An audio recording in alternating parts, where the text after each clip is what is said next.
Welcome welcome welcome. स्वागत है आपका एक और नई वीडियो में। मैंने ना एक वीडियो बनाई थी रील पे और यूट्यूब शॉर्ट पे भी डाली थी। तो उसमें मैंने लिखा था कि कैसे समाज आपको गुलाम बनाने के लिए करता है, कि प्रॉपर्टी का लालच दे रहे हैं। मेरे खुद के पापा मेरे को प्रॉपर्टी का लालच दे रहे हैं कि तब तेरे को देंगे। मतलब अभी मेरे को एक छोटा सा दरबे जैसा रूम दे रखा है, जैसे मुर्गी का दरबा नहीं होता एकदम, उसके अंदर बेड लगा हुआ है, सिंगल बेड। पर थोड़ा सा भी इधर उधर कर दो तो वो दरवाज़ा ही नहीं खुलेगा, ऐसा मतलब वेंटिलेशन भी नहीं है, कुछ नहीं है।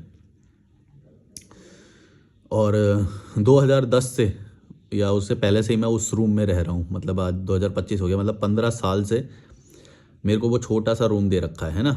और मेरे भाई को पूरा रूम दे रखा है। 2010 में मेरे भाई की शादी हुई थी, तब से उनको पूरा दे रखा है और मेरे को छोटा सा वो दे रखा है। तो मैं ये बात बता रहा था उसमें। ठीक है, मेरे को 15 साल से ज़रूरत भी नहीं लगी, लेकिन जब मेरे को ज़रूरत लगी तब मैंने मांगा। तो मेरे पापा ने बोला कि तूने शादी थोड़ी करी है, तू तो ये छोटे से में पड़ा रहे, तेरे को क्या करना।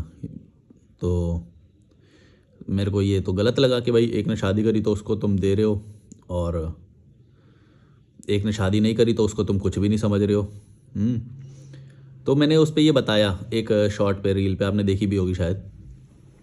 तो उसमें क्या, उसमें एक ने कमेंट करा, उसमें मैंने मतलब ये बताया था कि समाज आपको ऐसे गुलाम बनाता है कि प्रॉपर्टी नहीं देंगे, या शादी के लिए इमोशनल प्रेशर करेंगे, या बहुत सारे तरीके से आपको प्रेशराइज करेंगे कि तुम शादी कर लो, जो वो चाहते हैं। और मैं नहीं चाहता था शादी करना, मैं इंजॉय करना चाहता हूँ लाइफ को। तो एक व्यक्ति ने कमेंट किया, अच्छा तू अपनी मर्जी का भी कर ले और तेरे को प्रॉपर्टी भी मिल जाए। देखो मैं एक बात बताता हूँ, यहाँ पे कितनी इसकी मेंटालिटी दिखती है, ये देखना। इसकी नहीं, मतलब इंडियन मेंटालिटी, कि अपना शादी का निर्णय लेना ये इंडिविजुअल की चॉइस है, लीगली भी और ह्यूमैनिटी हो हिसाब से भी। लेकिन इस बंदे को क्या लग रहा है कि ये अपनी मनमानी कर रहा है। अरे वाह, अपनी ज़िंदगी का डिसीजन, सबसे बड़ा डिसीजन, जिसके कारण दुख आएगा या सुख आएगा, उसकी पर्सनैलिटी की टाइप क्या है, उसके लोगों के साथ मतलब उसकी बनेगी कि नहीं बनेगी, उसे आज़ाद रहना पसंद है कि गुलाम रहना, ये वो डिसाइड कर रहा है। तो उसे लग रहा है कि वो मनमानी कर रहा है। वाह, मतलब तुम सोच रहे हो कितनी बड़ी, कैसी मानसिकता है इंडिया के लोगों की अभी भी, कि ज़िंदगी का डिसीजन वो खुद ले रहा है और वो बोल रहा है कि मैं मनमानी कर रहा हूँ।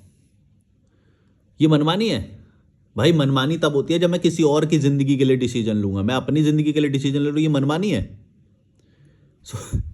मेरे को, मेरा इतना दिमाग ट्रिगर हुआ अभी, तभी मैंने ये अभी वीडियो बनाना शुरू किया कि तुम सोच रहे हो इंडिया के लोग ये समझते हैं कि नहीं नहीं ये हमारा डिसीजन है ही नहीं, ये तो करनी ही होती है। एक तो ये समझते हैं कि करनी ही होती है शादी, तो ये डिफ़ॉल्ट है। मतलब शादी तो एक, मतलब ज़िंदगी को जीने का जो प्रोसेस है उसमें शादी एक आनी ही आनी है 25 साल के आसपास या जो भी।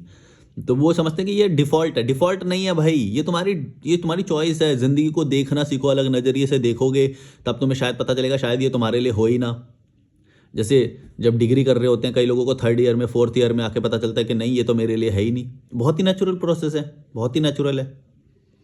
किसी को भी आ सकता है कि बाद में रियलाइजेशन हो कि नहीं ये मैं इसके लिए नहीं बना।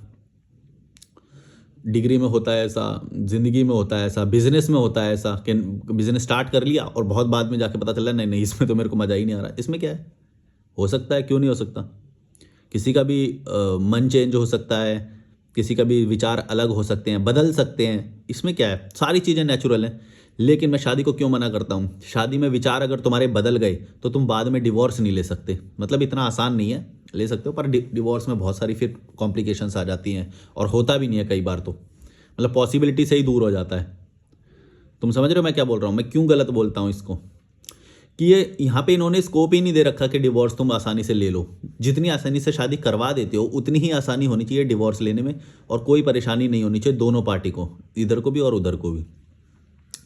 अगर इन्होंने ऐसी सुविधा कर रखी होती कि इतनी आसानी से कोई निकल जाए जब भी उसे गलत लगे, तो मैं बोलता कि सही है शादी। अभी है ही नहीं शादी सही। अगर तुम फंस गए भाई, फंस गए। लीगल सिस्टम तुम्हारी हेल्प नहीं करेगा, समाज के लोग तुम्हारी हेल्प नहीं करेंगे, तुम्हारे खुद के लोग भी कुछ नहीं कर पाएंगे, कोई कर ही नहीं पाएगा। बल्कि सब लोग प्रेशराइज करेंगे कि सुलह कर लो, सुलह कर लो, कॉम्प्रोमाइज़ कर लो। समझ रहे हो मैं क्या बोल रहा हूँ, कॉम्प्रोमाइज़ करने को, नहीं नहीं कॉम्प्रोमाइज़ करो। अरे भाई क्यों कॉम्प्रोमाइज़ करें, लाइफ थोड़ी सी है, छोटी सी है, जिएंगे निकलेंगे, क्या है। और बताओ कैसी मानसिकता होगी कि ये समझ रहा है कि मनमानी कर रहा हूँ मैं अपनी ज़िंदगी का डिसीजन खुद ले रहा हूँ। ये इंडियन मेंटालिटी बोल रही है कि मैं मनमानी कर रहा हूँ। और एक और क्या होता है कि ये तो आवारा है, ये आवारा है, ये तो माँ बाप की नहीं सुनता, ये माँ बाप की सोच के अगेंस्ट चला गया। वो मेरे को प्रेशराइज कर रहे हैं, ये कितना बड़ा जुर्म है, ये क्राइम होना चाहिए बल्कि ये तो, कि बच्चे को तुम शादी के लिए जबरदस्ती कर रहे हो। मैं तो इसको सबसे बड़ा क्राइम मानता हूँ। मेंटल ट्रॉमा दे रहे हो तुम उसे, उसको नहीं करनी। हाँ, तुम ये कर सकते हो, तुम अपनी प्रॉपर्टी से निकाल सकते हो, तुमने निकाल ही दिया है, ये कर सकते हो तुम, ये तुमको तुम्हारा वो है, क्योंकि प्रॉपर्टी वो भी तुम्हारी खुद की बनाई हुई है, इसलिए तुम ये कर सकते हो। अगर एंसेस्टर्स की प्रॉपर्टी होती है, यानी कि वंशानुगत जो चली आती है, जो पीछे से जो चली आती है प्रॉपर्टी, उसमें तुम ये भी नहीं कर सकते, वो तो तुम्हें डिवाइड करनी ही पड़ेगी। जो प्रॉपर्टी तुमने खुद बनाई है उसका डिसीजन तुम खुद ले सकते हो कि तुमको किसको देनी है, किसको नहीं देनी है, कितने % देनी है, या किसी बाहर ट्रस्ट को दे देनी है, किसको देनी है, ये तुम्हारे डिसीजन है, और वो तुमने लिया भी। लेकिन मैं मनमानी कैसे कर रहा हूँ? मेरे को तो मेरे को बड़ा ही सुन के अजीब लगा यार, कि मैं मनमानी कर रहा हूँ। अरे वाह, ये कैसी बात है यार, मेरा दिमाग भी भर गया सुन के। मैं मनमानी कर रहा हूँ, मैं अपनी ज़िंदगी का डिसीजन ले रहा हूँ, मेरी मर्जी, मैं कैसे मर्जी जीऊँ, और मैं खुश हूँ सच में। टीवी चला रखा है यार बाहर, इन्होंने न्यूज़ सुनने। जिंदगी का डिसीजन ये तुम्हारी चॉइस है, किसी की मत सुनना। लोग आएंगे, इमोशनल मैनिपुलेशन करेंगे, ऐसे भी कमेंट्स करें लोगों ने कि इतने साल उन्होंने तुमको पाला और तुम उनको अब छोड़ के चले गए। अरे भाई, पालना तो पड़ेगा ना भाई, पैदा किया है तो पालना पड़ेगा। बल्कि चलो, मैं उन पे इल्ज़ाम लगाता हूँ कि उन्होंने इतनी दुख भरी जिंदगी में मेरे से बिना परमिशन के मुझे पैदा किया। मैं इल्ज़ाम लगाता हूँ, बोलो तुम्हें इल्ज़ाम लगाना है ना, मैं भी इल्ज़ाम लगा सकता हूँ। तुमने पैदा कैसे किया मेरी मर्जी के बिना, बताओ? और अगर पैदा किया तो तुमको पालना ही पड़ेगा, इसमें कोई बड़ी बात है?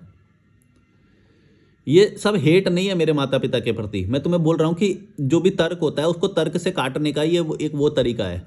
मैं किसी से हेट नहीं करता, उनकी मर्जी, जैसे मर्जी वो जिए, मेरे को आज़ाद छोड़ रखा है, मेरे को इतना ही वो है। वरना मैंने तो ऐसे भी माता पिता देखे, जब वो जो 3 बिहार की जो लड़कियां आई थी, वो तो बिहार से यहाँ तक ढूंढने तक आ गए थे उनको, कि चलो चलो घर चलो, वहाँ यहाँ तक आ गए थे, ऋषिकेश तक ढूंढने आ गए थे। अभी मैं ऋषिकेश से थोड़ा दूर हूँ, अलग हूँ, तो तुम समझ रहे हो मैं क्या बोल रहा हूँ? कि ऐसे भी माता पिता होते हैं जो तुम्हारे पीछे पड़ जाते हैं, जासूस लगा देते हैं। दूसरे स्टेट में तुम रह ही नहीं, पूरे भारत में तुम नहीं रह सकते, तुम्हारा पीछे पुलिस लगा देंगे। ऐसे भी माता पिता होते हैं। क्या बोलेंगे यार, तुम्हें मरवा देंगे। ऐसे भी माता, अगर तुम किसी लव्ड वन के साथ, जिससे तुम चाहते हो कि तुम साथ में रहो, जिसके, अगर तुमने ऐसा कर लिया तो तुम्हारी हत्या करवा देंगे। ऐसे भी माता पिता हैं भारत में। भगवान बोलते हो तुम इन्हें? ऐसे माता पिता हैं जो अपनी मर्जी से, अगर कोई जीना चाहे, घर से उस सड़े गले समाज में नहीं रहना चाहता, दूर जाके रहना चाहता है, तो उसको डिसोन कर देते हैं, ये हमारा बेटा है ही नहीं, या फिर उसको मरवा देते हैं, या उसके पीछे जासूस लगवा देते हैं, पकड़ के खोज करते हैं उसकी। सोचो कि वो बंदा मोबाइल सब करके, कम्युनिकेशन करके चुपके से भागा है रात में, तो सोचो तुम्हारे जैसे से नहीं मिलना चाहता ना वो सड़े गले समाज। अपने आप को तो इम्प्रूव करोगे नहीं, तुम अपने आप को सड़ा गला रखोगे एकदम, और वो तुमसे निकल के आज़ाद हो के एक खुशहाल ज़िंदगी जीना चाहता है, उसको तुम पकड़ के ला रहे हो। क्यों? ये तुम्हारा हक है, तुमने पैदा किया, इसका मतलब ये नहीं है कि तुम्हारा पूरा हक है उस पर। ज़िंदगी के बड़े डिसीजंस वो खुद लेगा, तुम गाइड कर सकते हो, बस गाइड करना तुम्हारा कर्तव्य बनता है कि हाँ क्या सही है क्या गलत है, कहाँ पे कैसे लोगों से बचना चाहिए, कैसे लोगों से, ये गाइड कर सकते हो तुम, फोर्स नहीं कर सकते तुम। फोर्स करना गलत है।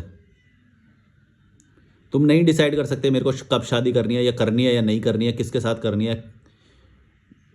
कुछ भी डिसाइड नहीं कर सकते तुम, और किसी के लिए नहीं कर सकते। ये इंसान का खुद का डिसीजन है।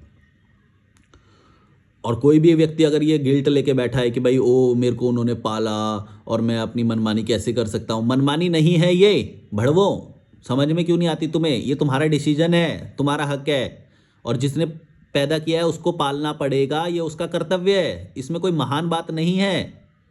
तुमको क्यों लग रहा है कि तुम कुछ गलत कर दोगे अगर तुम माता पिता को छोड़ दोगे या फिर माता पिता के डिसीजन के अगेंस्ट कोई डिसीजन ले लोगे। ऐसा नहीं है। कब छोटी मानसिकता से निकलोगे? और बल्कि तुमको क्या लग रहा है, तुम माता पिता का डिसीजन मान के उनको खुश रख लोगे? कभी भी नहीं होगी खुशी, गारंटी दे रहा हूँ। खुशी सिर्फ तब होगी जब तुम भी खुश रहोगे, तब तुम खुश रहोगे और तुम्हारा यूनिवर्स भी पूरा खुश रहेगा। ये बात याद रखना। अगर तुमने उनका डिसीजन मान लिया तो तुम भी दुखी रहोगे और तुम माता पिता को भी दुखी रहोगे। किचन की पॉलिटिक्स चलती रहेगी घर में, यही होता है। हमने तो खुद देखा हुआ है, किचन की पॉलिटिक्स चलेगी। और तुम्हें क्या लग रहा है? और एक और होता है कि ओ माँ बाप बूढ़े हो गए हैं, उनकी सेवा के लिए एक नौकरानी बहू ले आओ। मतलब बहू नौकरानी, मतलब उनके सेंटेंस में ये दोनों साइमल्टेनियस ही हैं, क्योंकि समझ गए ना मैं क्या बोल रहा हूँ? उनका मतलब बहू का मतलब नौकरानी ही होता है कि सेवा के लिए वो ले आओ। मेरे खुद के रिश्तेदारों ने ये बोला हुआ है, तुम्हें नौकरानी चाहिए क्या? और तुम्हें कितना जीना है यार। मैं तो एक तो ये बात सोचता हूँ बहन, जो ये ना तो खुद को स्वस्थ रखते हैं, बीपी इनको होता है, शुगर इनको होता है, मोटे पेट इनके होते हैं, खुद को स्वस्थ रखते नहीं है और सोचते हैं कि बस किसी और के भरोसे हो जाए। बेटे की शादी कराते हैं, वो एक नौकरानी ले आएगा, उससे ही चाय बनवा लेंगे, उससे ही खाना बनवा लेंगे। ये इनकी मेंटालिटी होती है। ये मेंटालिटी नहीं होती कि खुद को स्वस्थ रखेंगे, खुद को हेल्दी रखेंगे। क्योंकि मैंने हेल्दी लोगों को 80 साल में भी काम करते हुए देखा है, 80 साल में भागते हुए दौड़ते हुए देखा है, कैलिस्थेनिक्स करते हुए देखा है। इसलिए मेरे को गुस्सा आता है कि भाई तुम क्या कर रहे हो? मोटा पेट लेके बैठे हुए हो, खाने डकार मार लेंगे खा के। कुछ भी करते।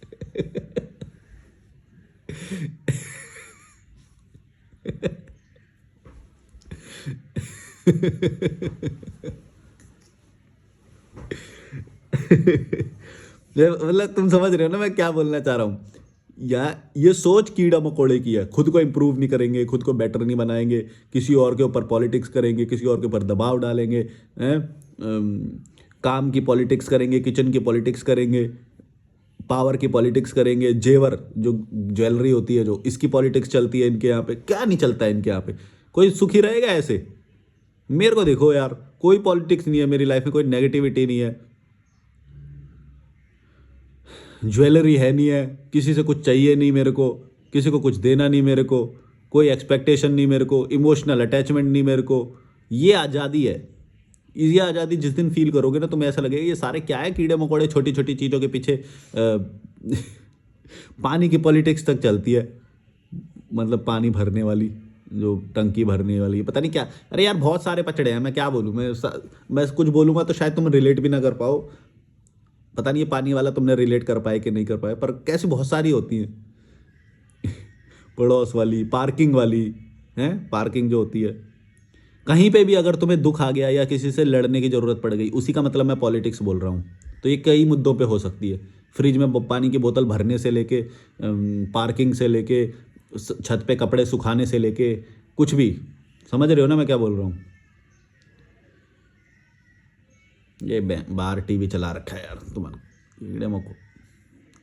अच्छा ये भी अंकल काफ़ी वो हैं, ओल्ड हैं काफ़ी। इनको मैं बोल के आया कि मेरे को थोड़ी आवाज़ कम कर लो, मेरे को वीडियो बनाना है। ये भी काफ़ी ओल्ड हैं, अब ये भी काम कर रहे हैं। देखो कितना बड़ा होटल चला रहे हैं ये। अभी मैं एक होटल में रुका हुआ हूँ, डॉर्मेट्री में। मेरा अभी थोड़ा बन नहीं रहा, देखता हूँ कल शिफ्ट हो जाऊँगा शायद डॉर्मेट्री में। और मैं अभी धर्मशाला होके आया था 1 महीना, बड़ा मज़ा आया। और वहाँ से मैंने काफ़ी सारे वीडियोस भी बनाए, देखना आप लोग। ऐसे ही है यार लाइफ, इधर जाओ उधर जाओ, आज़ाद रहो, मज़े करो। ये ज़्यादा अच्छा है बजाय कि पॉलिटिक्स में फंसे हुए, छोटी छोटी पैनी पॉलिटिक्स में। क्या मिलता है इससे? खुद की ग्रोथ रुकती है, हैं? ज़िंदगी को जी नहीं पाते हो, मोटा पेट निकल जाता है तुम्हारा, बीमारियों से तुम ग्रसित रहते हो हमेशा, पैसा कभी तुम्हारे पास होता नहीं पूरा, भागते रहते हो हमेशा पैसे के लिए। फंक्शन तुम अटेंड करते रहते हो अपने दुख को नकली उड़ाने के लिए कि देखो हम खुश हैं। ऐसे खुश हैं? क्या खुश है पता नहीं। तुम्हें समझ नहीं आ रहा, तुम ज़बरदस्ती तुम्हें काम करना पड़ रहा है। मेरे को तो नहीं ज़बरदस्ती काम करना पड़ता। तुम्हें समझ नहीं आ रहा, तुम्हारे इतनी रिस्पॉन्सिबिलिटी बांधने की वजह से तुम्हें ज़बरदस्ती काम करना पड़ रहा है। तुम नहीं आ पा रहे ऋषिकेश, तुम नहीं घूम पा रहे मनाली, तुम नहीं घूम पा रहे गोवा, तुम्हें नहीं समझ में आ रहा। भाई मैं 365 दिन घूमता हूँ, 365 दिन, और तुमसे ज़्यादा काम करता हूँ, लेकिन ज़बरदस्ती कभी भी नहीं करता काम में। मन से काम करता हूँ, पूरा पैशन तुम्हें दिखाई देता होगा। जब जब मैं वीडियो बनाता हूँ पूरा पैशन हर वीडियो में दिखाई देगा। ज़बरदस्ती नहीं बनाता मैं कभी भी वीडियो। हर बात, हर वो मैं तब बोलता हूँ जब मेरे को फील होती है कोई बात। ऐसे नहीं कि मैंने कोई भी वीडियो बना दिया बोलने को, तो फिर ऐसे मैं बनाने वाले लोग कुछ भी बना देते हैं जहाँ पे मुद्दा नहीं होता। लेकिन मैं वो हमेशा वो बात बोलता हूँ जहाँ पे सोचने का एक वो होता है। जैसे अभी ये वीडियो जब मैंने शुरू किया, एक सोचने का एक पॉइंट था वहाँ पे कि यार ये कैसे हो सकती है किसी की सोच कि वो अपना डिसीजन लेने को मनमानी बोल रहा है। मनमानी है, मनमानी है, कैसी बात है यार ये? भाई अपना डिसीजन वो खुद नहीं लेगा तो मूर्ख कहलाएगा। गधा है वो इंसान जो अपने लिए स्टैंड नहीं ले पा रहा, अपने लिए खड़ा नहीं हो पा रहा, बंध जाएगा फिर बाद में दुख भोगता रहता है पूरे जीवन। कमज़ोर पर्सनैलिटी की तो यही निशानी है, वो तो दुखी भोगेगा और क्या करेगा। कमज़ोर लोग, कमज़ोर मत बनना, अपने लिए स्टैंड लेना। मनमानी नहीं है ये। और उन्होंने जो पाला, जो तुम्हारे को वो किया, वो उनका कर्तव्य था, उन्होंने किया, उसके लिए उनको धन्यवाद दो और अपनी ज़िंदगी को आगे बढ़ाओ। प्रॉपर्टी के लालच में कभी भी मत आना। प्रॉपर्टी का लालच देंगे ये लोग, याद रखना, मैं तुम्हें बता रहा हूँ, खुद की भोगी हुई चीज़ है प्रॉपर्टी। जेवर, लड़कियों को जेवर की वो होती है कि शादी करेंगे तो जेवर मिलेंगे ना, वो क्या मतलब ज्वेलरी मिलेगी ना, हमको हार मिलेगा, अंगूठी मिलेगी, पाजेब मिलेगी, ज्वेलरी मिलेगी ना। अरे ज़िंदगी सरेंडर ले लेंगे तुमसे ये ज्वेलरी के चक्कर में, फंस मत जाना। अच्छा घर मिलेगा, 1 महीना तो रानी की तरह रहूंगी ना, बाद में तो नौकरानी की तरह करना पड़ेगा, लेकिन एक दिन तो राजा बन जाऊंगा मैं, एक दिन का राजा बन जाऊंगा। और मोहल्ले में एकदम मेरे को सब देखेंगे। अरे बहन क्या देखेंगे, किसी को लेना देना नहीं है। एक दिन का राजा बन के बहन पूरी जीवन दुख भोगोगे, समझ नहीं आता तुमको भड़ुओं।